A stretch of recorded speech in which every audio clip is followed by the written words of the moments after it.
You know that feeling? That deep, just persistent exhaustion that goes way beyond needing a good night's sleep. Mm-hmm. Well, today we're diving right into that whole space, the realm of burnout. Mm-hmm.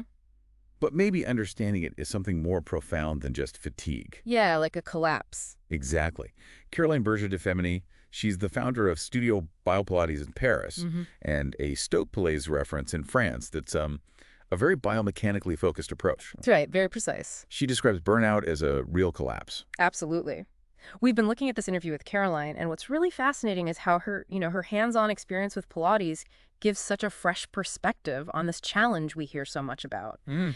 And for anyone listening who maybe feels that kind of weariness, her insights could really, really hit home. So our mission here in this deep dive is to really unpack Caroline's take on how Pilates can genuinely support people going through burnout. Yeah, not just vague wellness stuff. No, exactly. We want to get into the tangible effects, the concrete steps she actually suggests. It's really about understanding how to, as the interview title puts it, reprendre le pouvoir par le corps. Reclaim power through the body. Such a great phrase. Isn't it? Okay, so let's start there. Understanding this idea of burnout. Caroline's really clear. It's much more than just being tired. Oh, definitely. What hits you right away is her word for it. Effondrement. Mm-hmm. A collapse. Wow. And she really stresses this isn't just physical. I mean, yes, it hits the body, but also the mind, your confidence. Mm. Sometimes even like your core sense of who you are. It sounds really pervasive. It is much deeper than just feeling run down. And it can be so sneaky, can't it? She talks about it being sort of invisible, creeping up gradually, layer by layer, until your body just basically says, that's it, I'm done. It just stops cooperating. Yeah, that slow wearing down is such a key thing. It's usually not, a sudden event. Right. And this is where Caroline started seeing how Pilates could offer this unique kind of support, almost like a counterbalance to that slow erosion. How did she make that connection? Was it something she intentionally looked for, or? Well, she said it grew quite organically, just from observing patterns in her students over time. Oh, interesting. What kind of patterns? Well, she noticed quite a few people coming in with similar physical signs, like a very slumped posture. She called it posture replie. Kind of folded in on themselves. Exactly. And shallow, quick breathing souffle court. And also this kind of vacant look and absence de regard, like they weren't fully present. I can picture that. And interestingly, she also picked up on this common urge among them to do something about it, to push through the fatigue with more activity. Which is often the first reaction, isn't it? Just power through, add more effort. It really is. But Caroline highlights this really crucial shift needed. When you're in that burnout state, what you often actually need is to do less. Do less. Your body's already overloaded. So Pilates, because it focuses so much on relearning how to feel things in your body, how to breathe properly, how to move without all that extra tension, it offers that doing less pathway. Okay, so for someone feeling totally drained, like we talked about at the start, the idea isn't push harder, but maybe step back gently with Pilates. What are the first effects people usually notice? Is it like sudden energy? Not usually, no. She says a really common first reaction is simply, je me sens différente. I feel different? Yeah, and she's clear this isn't necessarily feeling stronger right away or like you can suddenly do more. It's more a feeling of being more present in your own body. So less about a burst of energy, more like a recalibration, tuning back into your body's signals. That's a great way to think about it, yeah. She talks about these subtle but really significant physical shifts, like the breath coming back deeper and fuller, shoulders relaxing, dropping away from the ears, the pelvis finding a more neutral alignment. It's all about deep work through small, precise adjustments, not pushing to the limit at all. Which sounds like exactly what a body needs when it's been overstimulated and just wants safety and calm. Precisely. It aligns perfectly. Okay, so let's get practical. For someone in that really extreme fatigue phase, Caroline suggests 3 specific simple exercises or maybe intentions. The first is centering through lateral thoracic breathing. Can you break that down? What does that actually involve? Sure. She suggests just 3 minutes a day for this. Find a comfortable spot, maybe sitting or lying down. Place your hands gently on the sides of your ribs. Okay. Then you inhale, but the key is without letting your shoulders creep up. You want to feel the ribs expand outwards into your hands, sideways. Lateral breathing, got it. Exactly. Then as you exhale, you just gently engage your deep core muscles, just a soft drawing in. She calls this re-education neurological. Neurological re-education, wow. Yeah. The idea is that just focusing consciously on your breath like this can start to reset some of those deep-seated stress responses in the nervous system. It's like a little 3-minute reset button you always have with you. I like that. Okay, the second one, a gentle shoulder bridge. How's that different from maybe a standard gym class shoulder bridge? Well, the key words are gentle and control. Caroline describes it as peeling your spine off the mat one vertebra at a time and then rolling it back down the same way. Super slow, super smooth.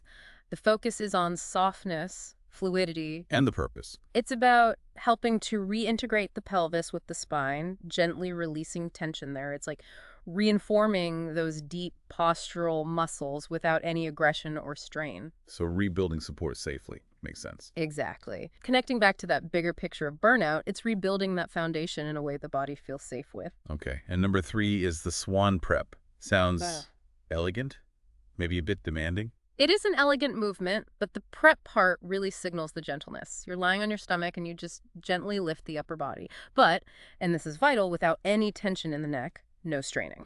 Okay. The goal here, she explains, is to counteract that slumped, collapsed posture we talked about. Right, the posture replié. To encourage a feeling of lift, of verticality. And she also talks about it symbolically as opening the heart, moving away from feeling closed off or withdrawn. It's amazing how much intention is layered into these seemingly simple movements. It really is. And she puts huge emphasis on breathing throughout all this, doesn't she? Yeah. Why is the breath so absolutely fundamental in her approach to burnout? Oh, it's completely central. As Caroline explains it, our breath is the most direct link we have between our autonomic nervous system, the part running the show in the background, heart rate, digestion. With automatic stuff. Right. Between that system and our conscious mind, when we practice good full breathing, we directly stimulate the vagus nerve. Okay, the vagus nerve, I've heard of that. Yeah, it acts like the body's main relaxation pathway. It helps regulate heart rate, calms down brain activity, soothes our organs. So for anyone listening, your breath is literally a tool you can use right now to shift your overall state. Like a direct line into the stress response system that we can actually dial down consciously. That's exactly it. And Caroline points out that the specific Pilates breathing, that lateral breathing we talked about, really seems to amplify this effect. It can genuinely transform your inner state. Simple, portable, powerful, always there. That's incredible. Now, moving beyond the purely physical, Caroline also talks about the mental shifts she sees. Yeah. How does this physical practice start to connect with, our sense of self, our identity, which can get so battered by burnout? Yeah, this is where it gets really deep. Caroline sees the physical work in Pilates as being tightly interwoven with that identity piece. People in burnout often feel like they've lost their confidence, their sense of capability, right? Definitely. So by slowly, gently regaining a sense of control and connection within their own bodies through Pilates, and crucially, without the pressure to perform or achieve some external standard, they start to rebuild a more positive sense of self. She describes it as this really powerful shift. From feeling broken, her words were, je suis cassée, to feeling like you're actively rebuilding, je me reconstruis. That's a really empowering shift in perspective, broken versus rebuilding. Isn't it? And she says this internal shift then ripples outwards. It affects their mental posture, sparks desire again, helps them find the energy to re-engage with life. Wow. Okay, so on the flip side, what are the common pitfalls? What mistakes does Caroline see people making when they try to use exercise to recover from burnout? Maybe too fast. Yeah, she warns very strongly against that urge to just go fast, to try and sweat it out or jump right back to whatever fitness level they were at before. The old habits die hard. They really do. Yeah. But she emphasizes the body in burnout just isn't operating like that anymore. You have to listen to what it needs. You can't just force it. So what's the alternative? Gentle consistency. That's her advice. Maybe just 2 or 3 short, but very regular Pilates sessions a week.